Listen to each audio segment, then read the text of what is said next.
अच्छा जी, अब स्टार्ट करते हैं हमारा next topic which is rheumatic fever. Rheumatic fever का इन्होंने सबसे पहले एक टिपिकल केस प्रेजेंट किया है कि there is also history of fever. अच्छा, आधा शायद केस कट हो गया है, डायरेक्टली इसने शुरू किया है there is also history of fever, sore throat and joint pain यानी माइग्रेटरी आर्थराइटिस। एग्जामिनेशन पे जो है वो बच्चा है या बच्ची है जो भी है वो पेल है, एफेब्राइल, breathless, child within normal pulses, a marked precordial heave and displaced apex. There is a loud gallop and a systolic murmur at the apex radiating to axilla.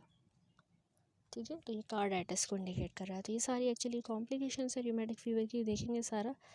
सबसे पहले रूमेटिक फीवर क्या है, ये is a delayed non suppurative sequel है to upper respiratory infection with group A beta haemolytic streptococci.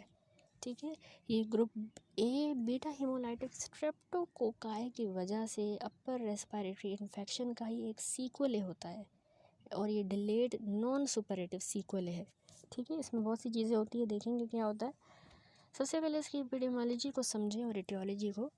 Annual incidence 1,00,000 बच्चों में से 50 बच्चों को रूमेटिक फीवर होता है। पहला अटैक रूमेटिक फीवर का बच्चों जो 5 से 15 साल की उम्र के दरमियान है उनमें होता है। ठीक है, अब इसका इंसिडेंस हमारी कंट्री में कम होता जा रहा है। एक्चुअली रूमेटिक फीवर जो है ना पॉवर्टी से रिलेटेड है, ओवर क्राउडिंग, पुअर हाउसिंग और इनएडिक्वेट हेल्थ सर्विसेज। हाई टेम्परेचर भी जो है ना ट्रॉपिक्स में ये भी फेवर करता है स्प्रेड ऑफ फेरेंजियल स्ट्रेप्टोकोकाई। ठीक है, सिक्रेशन स्नीजिंग कफिंग इसके ज़रिए दूसरों को लगता है फेरेंजियल स्ट्रेप्टोकोकाई, तो उसमें हाई टेम्परेचर का भी रोल है।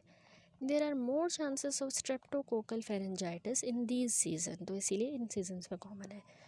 अब क्या होती है इसमें क्लिनिकल फाइंडिंग्स जो हमें मिलती हैं। क्लिनिकल फाइंडिंग में आपने याद रखना है जो इंटरवल होता है ना ऑनसेट ऑफ फेरेंजाइटिस का और सिम्टम्स ऑफ रूमेटिक फीवर का, वो होता है 1 से 5 हफ्ते। ठीक है, 1 to 5 वीक्स लग जाते हैं फेरेंजाइटिस से लेके रूमेटिक फीवर के सिम्टम्स होने तक। ठीक है, एवरेज आप कर लें 3 हफ्ते लग जाते हैं। ठीक है, तो एक्चुअली है तो ये सोर थ्रोट के बाद ही जो स्ट्रेप थ्रोट होता है ग्रुप बी हीमोलाइटिक स्ट्रेप्टोकोकाई की वजह से, उसके बाद यानी ये फेरेंजाइटिस होती है, उसके बाद ही ये उसका सीक्वल है ना रूमेटिक फीवर, तो उसको एवरेज 3 हफ्ते लगेंगे। अब कुछ केसेस में history of preceding streptococcal infection नहीं भी हमें मिल सकती। ठीक है, स्ट्रेप्टोकोकल इन्फेक्शन नहीं भी होगा, ऐसा भी हो सकता है। तो इसमें जो क्लिनिकल फाइंडिंग्स हैं ये ग्रेटली वेरी करती हैं और ये डिटरमाइन होती हैं by the site of involvement. ठीक है, सीवियरिटी ऑफ अटैक और स्टेज जिस पे पेशेंट को हमने फ़र्स्ट एग्जामिन किया है उस पे ही क्लिनिकल फाइंडिंग सारी डिपेंड करती है। ठीक है, जितनी सीवियरिटी का अटैक हुआ, कौन सी साइट ऑफ इन्वॉल्वमेंट है और पेशेंट को जिस स्टेज पे हम एग्जामिन कर रहे हैं। अच्छा, वैसे इसमें जो आर्थराइटिस होता है ये अक्यूट ऑनसेट का होता है और प्रेजेंटिंग सिम्टम यही आर्थराइटिस होता है, जबकि जब कार्डाइटिस या कोरिया इसमें होगा तो उनका ग्रेजुअल ऑनसेट होता है। ठीक है, और ये इनिशियल क्लिनिकल फीचर्स होते हैं। अगर कार्डाइटिस होगा कोरिया तो ग्रेजुअल ऑनसेट के साथ, आर्थराइटिस जो है वो अक्यूट ऑनसेट के साथ। ठीक है, अब इसमें रूमेटिक फीवर में हाई इंटरमिटेंट फीवर और स्वेटिंग जो है इसके स्ट्राइकिंग फीचर होते हैं इस डिज़ीज़ के, क्योंकि ऑफन पेशेंट जो है वो एफेब्राइल होता है। और पोली आर्थराइटिस भी हमें मिलती है in no more than aches and pains of almost any febrile illness. यानी हाई इंटरमिटेंट फीवर और स्वेटिंग जो है ये इसके स्ट्राइकिंग फीचर हैं डिजीज़ के, लेकिन हाउएवर पेशेंट जो है ना वो हमेशा उसको फीवर नहीं होता, यानी एफेब्राइल भी होता है। तो इस तरह के केसेस में वो पोली आर्थराइटिस एक्सपीरियंस करते हैं, यानी मल्टीपल जॉइंट्स की उनको इन्फ्लामेशन होती है जो कि बिल्कुल सिंपल एक की तरह और पेन की तरह ही फील होगी रादर देन सीवियर इलनेस। आगे इसने बताया in this child fails to recover after a cold or sore throat, becomes listless, loses weight, gets easily fatigued, but has a relatively minor complaint of the limb pain. There are 5 major and 4 minor criteria and a requirement of evidence of recent group A streptococcal infection. ठीक है, तो उसमें जो criteria है उसको कहते हैं Duckett Jones criteria. Revised criteria है for the diagnosis of rheumatic fever. उसमें डायग्नोसिस जो है एक्यूट रूमेटिक फीवर की एसेंशियली क्लिनिकल होती है। ठीक है, 2 मेजर मैनिफेस्टेशंस या हमें अगर एक मेजर और 2 माइनर मैनिफेस्टेशंस मिलती हैं प्लस अगर एविडेंस है प्रीसीडिंग स्ट्रेप्टोकोकल इन्फेक्शन का, तो ये इंडिकेट करता है high likelihood of the rheumatic fever. ठीक है, बेशक 2 माइनर 1 मेजर हो, लेकिन पिछला अगर स्ट्रेप्टोकोकल इन्फेक्शन का भी इंसिडेंस है तो ये रूमेटिक फीवर को इंडिकेट करता है। तो इसके अलावा कार्डाइटिस को अब डिफ़ाइन किया गया है एज ए क्लिनिकल एंड और सब क्लिनिकल इकोकार्डियोग्राफिक वाल्वुलाइटिस। ठीक है, कार्डाइटिस जो है ना क्लिनिकली या सब क्लिनिकली डिफाइन हुई है, हमें इकोकार्डियोग्राफिक वाल्वुलाइटिस मिलता है। अच्छा, इसमें ये टेबल है 10.16, इसमें डॉक्टर जोन्स क्राइटेरिया है for the diagnosis of the rheumatic fever 2015। इसमें देखिए मेजर मैनिफेस्टेशन आपने याद रखनी है कि कार्डाइटिस होता है, पोलीआर्थराइटिस या माइग्रेटरी आर्थराइटिस, एरिथमा मार्जिनेटम, कोरिया और सबकुटेनियस नोड्यूल्स। ठीक है, ये मेजर क्राइटेरिया में आती हैं। तो हमने कहा था एक मेजर हो या 2 माइनर या फिर 2 ही मेजर हो। और माइनर क्राइटेरिया में क्या आती है? फीवर, आर्थरेल्जिया और लैब फीचर्स में एलिवेटेड एक्यूट फेज रिएक्टेंट्स जैसे एरिथ्रोसाइट सेडिमेंटेशन रेट या सी रिएक्टिव प्रोटीन, या फिर prolonged PR interval on the echocardiogram. ठीक है, ईसीजी पे पीआर इंटरवल प्रोलॉन्ग्ड हो या फिर सी रिएक्टिव प्रोटीन ईएसआर बढ़ा हुआ हो, तो ये माइनर मैनिफेस्टेशंस में आ गया। Supporting evidence of the antecedent group A streptococcal infection, वो कैसे पता चले? अगर पेशेंट का पॉजिटिव थ्रोट कल्चर आया था या रैपिड स्ट्रेप्टोकोकल एंटीजन टेस्ट था। ठीक है, इसके अलावा एलिवेटेड या इंक्रीजिंग स्ट्रेप्टोकोकल एंटीबॉडी टाइटर। ठीक है, या तो थ्रोट कल्चर पॉजिटिव था या रैपिड स्ट्रेप्टोकोकल एंटीजन टेस्ट या फिर स्ट्रेप्टोकोकल एंटीबॉडी टाइटर एलिवेटेड था। तो ये डॉक्टर जोन्स क्राइटेरिया है for the diagnosis of rheumatic fever. There are 3 special circumstances where the diagnosis of rheumatic fever is acceptable without 2 major और 1 major and 2 minor criteria. तो उनके बगैर भी जो है 3 ऐसी कंडीशंस हैं, ऐसे स्पेशल सर्कमस्टांसेस हैं जहाँ पे इसकी डायग्नोसिस बनाई जा सकती है बिना किसी 2 मेजर के या 1 मेजर एंड 2 माइनर के। वो क्या कंडीशंस हैं? कह रहा है कि only for 1 and 2 given below can the requirement for evidence of preceding streptococcal infection be ignored. ठीक है, 1 और 2 जो पहला पॉइंट और दूसरा पॉइंट इसने लिखा है, इसके साथ अगर हमारे पास प्रीसीडिंग स्ट्रेप्टोकोकल इन्फेक्शन का एविडेंस नहीं है जो हम एंटीबॉडी टाइटर के ज़रिए या थ्रोट कल्चर के ज़रिए चेक कर रहे थे, उसकी ज़रूरत नहीं है। 1 और 2, 1 क्या है? कोरिया अगर मिल रहा है पेशेंट में या अदर कोज कोरिया का एक्सक्लूड हो गया है। ठीक है, तो इसका मतलब है पेशेंट को रूमेटिक फीवर की भी वजह से कोरिया हुआ है। रूमेटिक फीवर डायग्नोसिस है हमारी, इसमें हमें थ्रोट कल्चर की भी ज़रूरत नहीं है।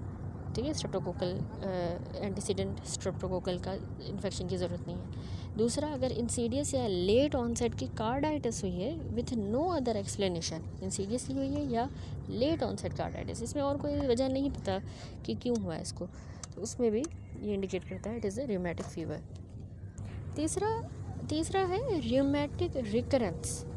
वो पेशेंट जिनको डॉक्यूमेंटेड रूमेटिक हार्ट डिजीज़ है या फिर पहले उनको रूमेटिक फीवर हुआ है पास्ट में, या फिर उनको एक मेजर क्राइटेरिया है या फिर उन्हें फीवर है, आर्थरेल्जिया या एलिवेटेड एक्यूट फेज रिएक्टेंट्स हैं, तो ये सजेस्ट करता है प्रिजम्पटिव डायग्नोसिस ऑफ रिकरेंस।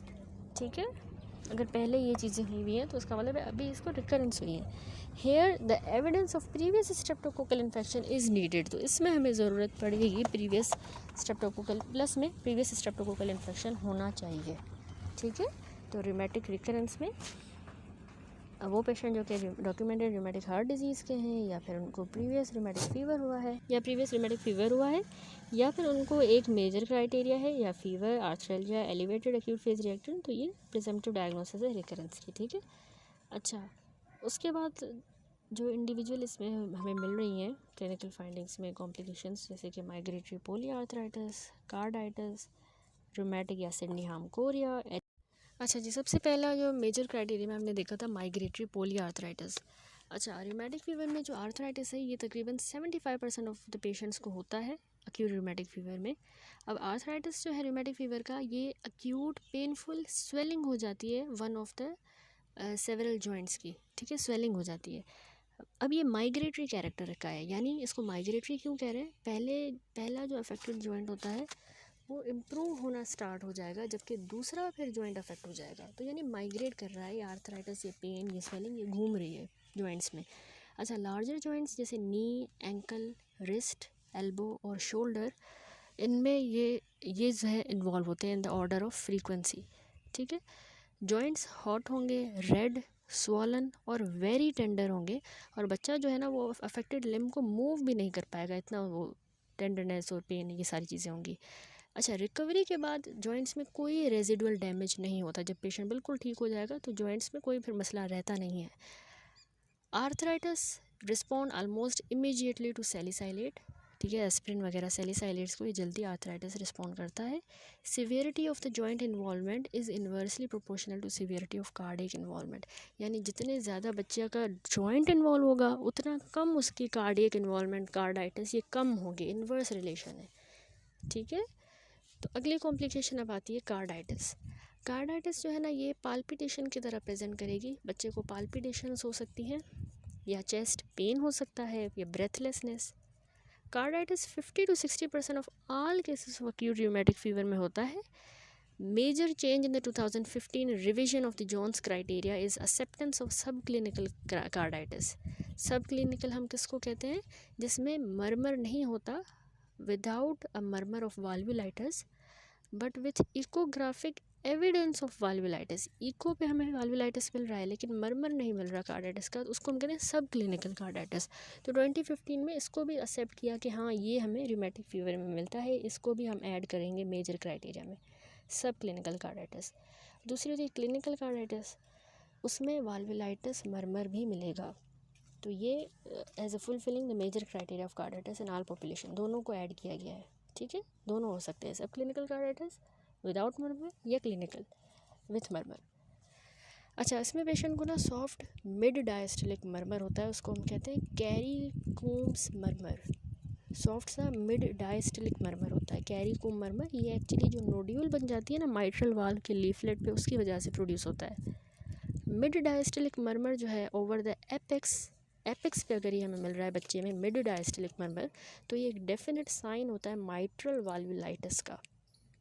क्यों हो रहा है ये, क्योंकि एक्चुअली माइट्रल वाल्व की नैरोइंग हो गई है, थिकेंड किस्म के और एडिमेटस कस्प हो गए हैं इन्फ्लामेशन की वजह से, तो उस माइट्रल वाल्व की अपनी नैरोइंग हो गई है, तो उसकी वजह से ये मिड डायस्टलिक मरमर प्रोड्यूस होता है एपेक्स पे, ठीक है।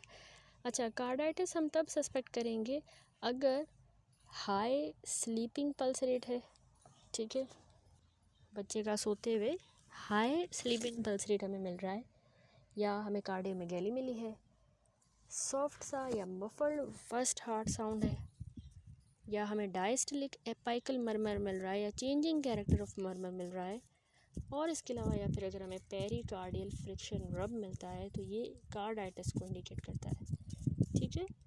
कार्डाइटिस का हमें ऐसे पता लगता है, हाई स्लीपिंग पल्स रेट और कार्डियोमेगैली, सॉफ्ट या muffled first heart sound, diastolic apical murmur या change of the character of murmur, या फिर पेरिकार्डियल फ्रिक्शन रब। अच्छा, फिर आती है रूमेटिक या सिडनीहाम कोरिया। रूमेटिक या सिडनीहाम कोरिया जो है ये तब होती है अप्रॉक्सीमेटली, ये वाली complication 10 to 15% of the patient जिनको अक्यूट रूमेटिक फ़ीवर है उनको 10 से 15 को ये कोरिया भी होता है। एक्चुअली रूमेटिक फ़ीवर की जो लेट मैनिफेस्टेशन है वो यही कोरिया है। गर्ल्स में ज़्यादा कॉमन है, अप टू 6 मंथ में हो सकता है after the initial streptococcal infection, उसके 6 माह में ये कोरिया हो सकता है।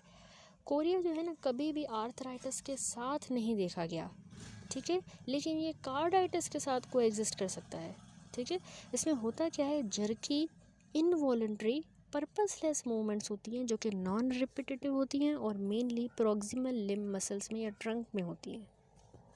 होती क्या है, जर्की इनवॉलंटरी पर्पसलेस मूवमेंट होंगी नॉन रिपीटेटिव और प्रॉक्सिमल मसल्स में या ट्रंक में होगी।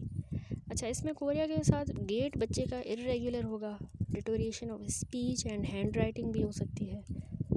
आउट स्ट्रेच्ड हैंड्स में flexion at the wrist and dorsiflexion at the fingers हमें मिलेगी, ठीक है। फ्लेक्शन रिस्ट पे और डॉर्सी फ्लेक्शन फिंगर्स पे, आउट स्ट्रेच्ड हैंड में।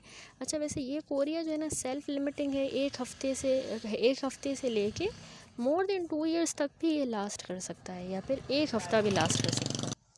Although acute illness is distressing, chorea rarely lead to permanent neurologic sequel. ठीक है, बेशक अक्यूट जो इसमें है कंडीशन कोरिया में ऐसी पर्पसलेस मूवमेंट कर रहा है बच्चा, तो involuntary non repetitive movement, proximal muscle की गेट भी ख़राब है, स्पीच हैंड राइटिंग, तो है ये डिस्ट्रेसिंग, लेकिन कोरिया रेयरली ही आगे जाके परमानेंट न्यूरोलॉजिक डेफिसिट करवाएगा, रेयरली। ठीक है, उसके बाद आती है अगली एरिथमा मार्जिनेटम।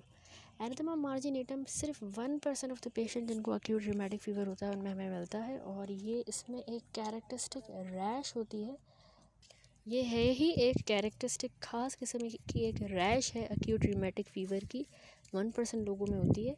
इसको कहते हैं एरिथमा मार्जिनेटम, और ये सर्पेंजीनियस पैटर्न में इसकी स्किन लेशंस हमें मिलती हैं। ठीक है, अच्छा लास्ट रह गया सबकुटेनियस नोड्यूल्स। लेस देन 1% जो पेशेंट्स होते हैं उनमें हमें सबकुटेनियस नोड्यूल्स भी मिलती हैं जिनको अक्यूट रिमेटिक फीवर होता है, और ये फर्म नोड्यूल्स होती हैं अप्रॉक्सीमेटली 1 सेंटीमीटर डायमीटर की, और एक्सटेंसर सरफेस पे बनती हैं, और जो बोनी प्रोमिनेंस है ना बाजों और टांगों की, आर्म्स एंड लेग्स की बोनी प्रोमिनेंस या एक्सटेंसर सरफेस, वहाँ पर ये नोड्यूल बनती हैं, और आल्सो स्केपुला पे और मैस्टोइड प्रोसेस पे भी बन सकती है।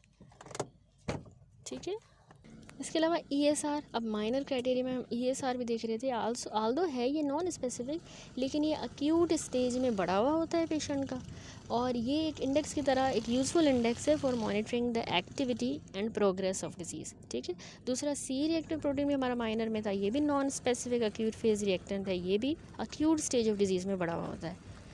एंटी स्ट्रेप्टोलाइसिन O ASO टाइटर, ये भी एक एसेंशियल क्राइटेरिया है डायग्नोसिस का। 85% लोगों में ASO टाइटर बढ़ा हुआ मिलता है। सिंगल वैल्यू 500 यूनिट्स की इंडिकेट करती है कि इसको पेशेंट को रीसेंट स्ट्रेप्टोकोकल इन्फेक्शन हुआ है। ठीक है, वैल्यू 333 यूनिट्स की अगर है तो इसकी बॉर्डर लाइन सिग्निफिकेंस है, बॉर्डर लाइन पे, लेकिन अगर वो 500 यूनिट टाइटर मिल रहा है हमें तो मतलब पेशेंट को रिसेंटली स्ट्रेप्टोकोकल इन्फेक्शन हुआ है, तो हमने ASO टाइटर भी करवाना है। ठीक है, ब्लड में हम देख रहे होते हैं हीमोग्लोबिन रिड्यूस्ड मिलती है, अनीमिया मिलती है ड्यूरिंग द अक्यूट फेज, और ये पोलीमॉर्फ न्यूक्लियर ल्यूकोसाइटोसिस भी हमें मिलती है। ठीक है, इसके अलावा ECG भी मैंने आपको बताया था माइनर क्राइटेरिया में कि जो अर्लीस्ट फीचर होता है मायोकार्डाइटिस का वो है कि पेशेंट का PR इंटरवल जो है वो प्रोलॉन्ग हो जाएगा greater than 0.18 second PR interval. X ray chest में हमें कार्डिक इनलार्जमेंट मिल सकती है due to the congestive cardiac failure, या फिर वो पेरिकार्डाइटिस की वजह से। ठीक है, इनलार्जमेंट। एंड लास्टली इकोकार्डियोग्राफी, उसमें हमें ये सारे वाल्वुलर चेंजेस मिलेंगे, डायग्नोस्टिक चेंजेस हमें डिटेक्ट होते हैं वाल्वुलर और मायोकार्डियल इन्वॉल्वमेंट के, या पेरिकार्डियल अगर इफ्यूजन हुई है तो ये सारी इको पे मिलेगी। ठीक हो गया, तो यहाँ पर सारी क्लिनिकल फाइंडिंग्स हमने डिटेल में देखी, मेजर और माइनर दोनों क्राइटेरियाज देखे, उसके इंडिविजुअल कंपोनेंट्स को। नेक्स्ट अब आती है management of the rheumatic fever. सबसे पहले बेड रेस्ट, ये डिज़ायरेबल है इन द पेशेंट जिनको कार्डाइटिस हुआ है या फिर जिनको आर्थराइटिस हुआ है, तो उनको बेड रेस्ट पे ही रखा जाता है। ठीक है, साल्ट रिस्ट्रिक्ट किया जाएगा, अगर हमें हार्ट फेलियर के साइंस मिल रहे हैं, ऑब्जर्व हो रहे हैं, तो हम बच्चे का साल्ट जो है रिस्ट्रिक्टेड रखेंगे, बेड रेस्ट पे होगा। दूसरा, एंटीबायोटिक थेरेपी में जो ड्रग ऑफ चॉइस है उसको याद कर लें, बेंजाइल पेनिसिलिन। ठीक है, इंट्रामस्कुलर एक इंजेक्शन बेंजाथीन पेनिसिलिन का 6 to 12 लाख यूनिट्स, या फिर 10 दिन का जो है कोर्स ओरल पेनिसिलिन का, पेनिसिलिन G का 500 to 1000 मिलीग्राम का 4 बार रोज़ाना, या फिर इवन एमोक्सिसिलिन भी दी जा सकती है। ठीक है, तो वैसे drug of choice benzyl penicillin है, अगर इंट्रामस्कुलर दे रहे हैं तो बेंजाथीन पेनिसिलिन देंगे, या फिर ओरल दे रहे हैं तो पेनिसिलिन G देंगे 10 दिनों तक 4 बार रोज़ाना, या फिर हम एमोक्सिसिलिन से भी ट्रीट कर सकते हैं इसको। ठीक है, और जो पेशेंट पेनिसिलिन से एलर्जिक है तो उनको एजिथ्रोमाइसिन देनी होगी 5 दिन तक, या एरिथ्रोमाइसिन 250 to 500 मिलीग्राम। अस्सलाम वालेकुम इंशाल्लाह ठीक है यार। सॉरी अॼु मां अची न सघियमि, तबियत सही न हुई, बुखार हुयो, गले में सूर हुयो, थोड़ो इन्फेक्शन आहे हुनजे करे। अम्मी चयो त न वञ, अॼु हिते हुजे पोइ वरी वञिजां, पोइ हिन जे करे मां हिते ई हुयमि, तबियत सही न हुई, मां निंड अची वई सुबुह उथियमि सही, जॾहिं त तस्नीम तूबा वारनि मुंहिंजे न ईंदासीं, ऐं वार्ड बि कोन्हे, CPC आहे, तॾहिं वरी पोइ मां बि न आयमि। सही आहे, अॼु राति मां तव्हां न अचां, पोइ सुभाणे इनशाला, सुभाणे ज़रूरु ईंदमि, सुभाणे क्लासिस आहिनि, वार्ड बि आहिनि, त हुनजे करे मां जो ॿुधायांसि, निंड अची वई, मां वरी हाणे उथी आहियां, नाश्तो करे सुम्ही पई हुयमि। अच्छा, अब देखिए एंटी इन्फ्लामेटरी ड्रग्स। एंटीबायोटिक्स में हमने देखा कि ड्रग ऑफ चॉइस जो है वो बेंजाइल पेनिसिलिन होती है। इंट्रामस्कुलर अगर दे रहे हैं तो हम बेंजाथीन पेनिसिलिन देंगे 6 to 12 लाख यूनिट्स, या फिर हम ओरल भी दे सकते हैं, ओरल पेनिसिलिन 500 to 1000 मिलीग्राम वाली पेनिसिलिन जी 10 दिन का कोर्स होगा, 4 बार रोज़ाना, या फिर इवन हम एमॉक्सिसिलिन भी दे सकते हैं। तो फिर वो पेशेंट जो पेनिसिलिन से एलर्जिक है तो उनको एजिथ्रोमाइसिन 5 डेज़ के लिए, या फिर erythromycin 250 to 500 milligram 4 times daily for 10 days, या फिर इवन क्लिंडामाइसिन भी दी जा सकती है। ठीक है, उसके बाद आता है, अच्छा इसके अलावा आती है एंटी इन्फ्लामेटरी ड्रग्स। उसमें आपने याद रखना है कि एस्पिरिन यानी जो सैलिसाइलेट्स हैं और कॉर्टिकोस्टेरॉइड्स, ये वैल्यूएबल ड्रग्स होती हैं सिम्टोमेटिक रिलीफ के लिए। ठीक है, एस्पिरिन जो है ना, पेशेंट्स जिनको टिपिकल माइग्रेटरी पोलीआर्थराइटिस होता है, और वो जिनको कार्डाइटिस होता है विदाउट कार्डियोमेगेली, ठीक है, कार्डाइटिस विदाउट कार्डियोमेगेली, या फिर जिनको कंजेस्टिव हार्ट फेलियर है, तो उनको हम ओरल सैलिसाइलेट्स के साथ ट्रीट करते हैं। ठीक है, कार्डाइटिस विदाउट कार्डियोमेगेली, टिपिकल माइग्रेटरी पोलीआर्थराइटिस है अगर, या कंजेस्टिव हार्ट फेलियर है, तो हम ओरल सैलिसाइलेट देते हैं। तो उसमें हम कितना डोज देंगे इसका, एस्पिरिन का 50 to 70 मिलीग्राम पर kg के हिसाब से पर डे देना है। 4 डिवाइडेड डोजेस में ओरली देंगे 3 से 5 दिन तक। उसके बाद हम 50 milligram per kg per day कर देंगे इन 4 डिवाइडेड डोजेस पर ओरल फॉर 3 वीक्स। ठीक है, पहले 3-5 दिन वो दिना दिया 50 to 70, फिर 50 कर दिया 3 हफ्तों तक, और फिर half that dose for another 2 to 4 week, उसका भी आधा कर देंगे अगले 2 से 4 हफ्तों तक। ठीक है, तो ये एस्पिरिन जो है ना, एंटी इन्फ्लामेटरी ड्रग, ये इसमें इंपॉर्टेंट है। दूसरी मैंने आपको बताई कि कॉर्टिकोस्टेरॉइड्स। अब कॉर्टिकोस्टेरॉइड्स बच्चों में जिनको कार्डाइटिस होता है उनमें रेकमेंड की जाती हैं, याद रखिएगा। ठीक है, उसमें भी प्रेडनिसोलोन है 2 milligram per kg per day के हिसाब से हम 4 डिवाइडेड डोजेस में देते हैं, और 2 to 3 weeks followed by half the dose. जिन बच्चों को कार्डाइटिस है तो उनमें जो है कॉर्टिकोस्टेरॉइड्स जो हैं ये रेकमेंड की जाती हैं। और प्रेडनिसोलोन में आपको बताया 2 milligram per kg per day के हिसाब से 4 डिवाइडेड डोज में देना है 2 to 3 वीक्स, और उसके बाद हम आधा डोज देंगे 2 to 3 वीक्स, और फिर जो है इसको टैपर करेंगे डोज़ को 5 मिलीग्राम पर 24 आवर हर 2 से 3 दिन के बाद। ठीक है, जब प्रेडनिसोलोन टैपर करते हैं तो एस्पिरिन स्टार्ट कर देनी है at 50 milligram per kg per day in 4 divided doses for 6 week to prevent the rebound inflammation. ठीक है, ये याद रखें, जैसे हमने प्रेडनिसोलोन को टैपर किया तो हम एस्पिरिन स्टार्ट कर देंगे ताकि जो है रीबाउंड इन्फ्लामेशन ना हो। 50 मिलीग्राम के हिसाब से स्टार्ट कर देंगे, और ये 6 हफ्ते तक देनी है 4 डिवाइडेड डोजेस में। अच्छा, अब आ जाता है सिडनीहाम कोरिया का ट्रीटमेंट। अब इसमें जो कोरिया हो रहा था उसमें जो है early in the course of Korea sedatives indicate किए जाते हैं। ठीक है, फिनोबार्बिटल है 16 से 32 मिलीग्राम हर 6 से 8 घंटे बाद ओरली फिनोबार्बिटल देनी होती है, ये ड्रग ऑफ चॉइस होती है। अगर फिनोबार्बिटल इनफेक्टिव है तो फिर हम हेलोपेरिडोल देते हैं 0.01 से 0.03 मिलीग्राम पर kg पर 24 आवर डिवाइड करके BID, ठीक है, ट्वाइस अ डे पर ओरल, तो ये हेलोपेरिडोल। या फिर हम क्लोरप्रोमाजीन भी दे सकते हैं 0.5 मिलीग्राम पर kg के हिसाब से हर 4 से 6 घंटे बाद पर ओरल क्लोरप्रोमाजीन इनिशिएट करेंगे। ठीक है, ये हो गया कोरिया का ट्रीटमेंट। अब कुछ पेशेंट्स होते हैं ना, उनको कॉर्टिकोस्टेरॉइड से भी बेनिफिट होता है फॉर फ्यू वीक्स। ठीक है, कोरिया में भी बेनिफिट आता है। अच्छा, अब आता है हार्ट फेलियर का ट्रीटमेंट, इसमें कैसे करें। हार्ट फेलियर जो होता है ना, ये इंडिकेशन होता है for the use of steroid के भाई अब आपने स्टीरॉयड यूज़ करने हैं, डायूरेटिक एजेंट्स देने हैं या डाइजॉक्सिन देना है।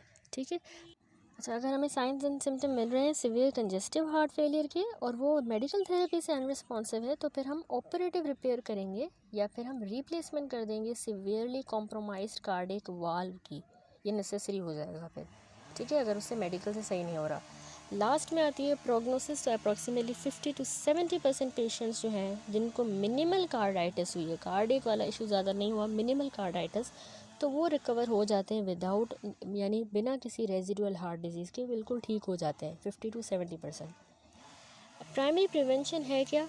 जब भी acute group A streptococcal, group A beta haemolytic streptococcal infection होता है, फेरेंजाइटिस होता है, तो उससे एप्रोप्रिएट एंटीबायोटिक स्टार्ट कर देना चाहिए, ठीक है। एक ये हुए प्राइमरी प्रिवेंशन। सेकेंडरी प्रिवेंशन क्या है? अब हो गई है स्ट्रेप्टोकोकल इन्फेक्शन, तो उसमें यानी रूमेटिक फीवर, तो उसमें फिर सिंगल इंट्रामस्कुलर इंजेक्शन देना होगा 6 to 12 लाख ऑफ बेंजाथीन पेनिसिलिन, यही मोस्ट इफेक्टिव मेथड है, ठीक है, इंट्रामस्कुलर देना है, और कंप्लाइंस इसमें अश्योर्ड है। Oral penicillin prophylaxis 500 to 1000 milligram penicillin twice daily भी दी जा सकती है, ठीक है। 10.17 टेबल है, इसमें प्रोफाइलेक्सिस गिवन है उन पेशेंट्स की जिनको अक्यूट रूमेटिक फ़ीवर हुआ है। तो इसमें पहले कैटेगरी देखें, rheumatic fever without carditis, rheumatic fever हुआ है लेकिन अभी ये वाली कार्डाइटिस डेवलप नहीं हुआ, तो उसमें जो ड्यूरेशन ऑफ ट्रीटमेंट होता है 5 साल या अंटिल 21 साल की एज जितना नहीं हो जाता जब तक patient which ever is longer, तब तक जो है उसको हमने ये देनी है प्रोफाइलेक्सिस। इसके अलावा लेकिन अगर जो है रूमेटिक फ़ीवर हुआ है विथ कार्डाइटिस भी हुई है लेकिन कोई रेजिडुअल हार्ट डिजीज़ नहीं है, जैसे कि वाल्वुलर डिजीज़ नहीं हुई, तो उसमें 10 साल तक या अंटिल 21 साल की उम्र तक जो विच एवर इज़ लॉन्गर तब तक जो है वो प्रोफाइलेक्सिस देनी है, ठीक है। Rheumatic fever with carditis and residual heart disease भी है, यानी परसिस्टेंट वाल्वुलर डिजीज़ भी है बच्चे को, तो उसको 10 ईयर्स या जब तक कि वो 40 उम्र की एज का नहीं हो जाता विच एवर इज़ लॉन्गर, तब तक हम लाइफ लॉन्ग प्रोफाइलेक्सिस देंगे, अगर वाल्वुलर डिजीज़ भी हुई है, रेजिडुअल हार्ट डिजीज़ है और कार्डाइटिस भी है रूमेटिक फीवर के साथ, ठीक हो गया। तो ये जो है इसमें ड्यूरेशन ऑफ प्रोफाइलेक्सिस है। क्लिनिकल या इकोकार्डिक एविडेंस, दैट्स इट। यहाँ पे हमारा टॉपिक कंप्लीट हुआ। नेक्स्ट वीडियो में इंशाल्लाह अगला